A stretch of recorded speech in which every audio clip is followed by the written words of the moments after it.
Avant de rentrer en formation, je ne connaissais pas ce mode de fonctionnement. Et maintenant, c'est un fonctionnement qui marche très bien. Parce que c'est classe virtuelle, on travaille chez nous et il y a des présentiels.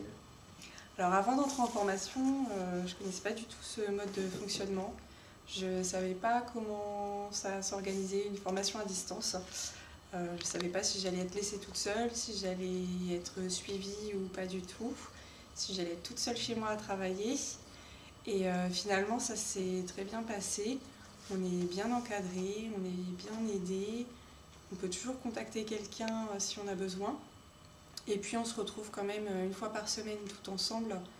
Ça nous permet de faire le point sur le travail de la semaine, sur les soucis éventuels des unes des autres, et puis de garder une bonne cohésion de groupe.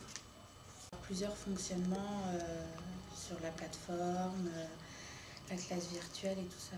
Je voyais pas du tout ce que ça pouvait être.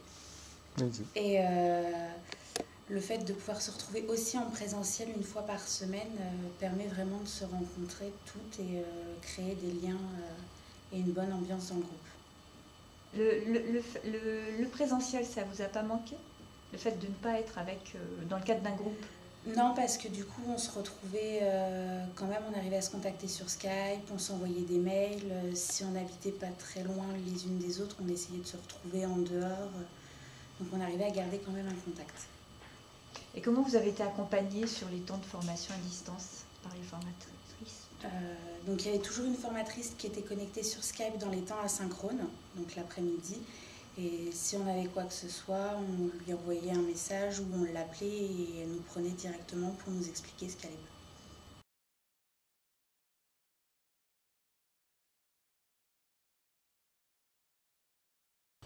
Alors, vu que moi j'avais un enfant de 2 ans et demi, je travaillais plutôt en début d'après-midi quand il faisait la sieste. En fin d'après-midi, je profitais un peu avec lui et je retravaillais le soir une fois qu'il était couché.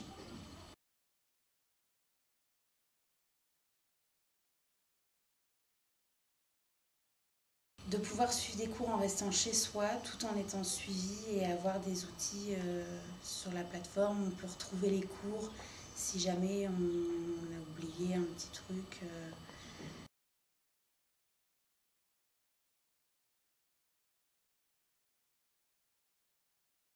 Non, parce que vu qu'on arrivait à se retrouver, il y avait toujours quelqu'un connecté sur Skype, donc on pouvait toujours discuter avec quelqu'un.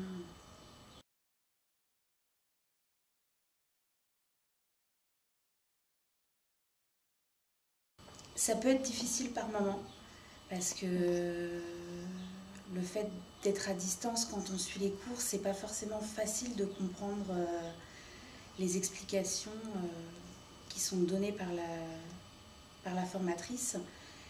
Mais du coup, dans ces cas-là, elle nous écrivait sur le tableau, ou sinon elle nous faisait des schémas sur une feuille qu'elle rescannait pour nous remettre sur le tableau. Pas particulièrement, j'ai pas eu d'inconvénients.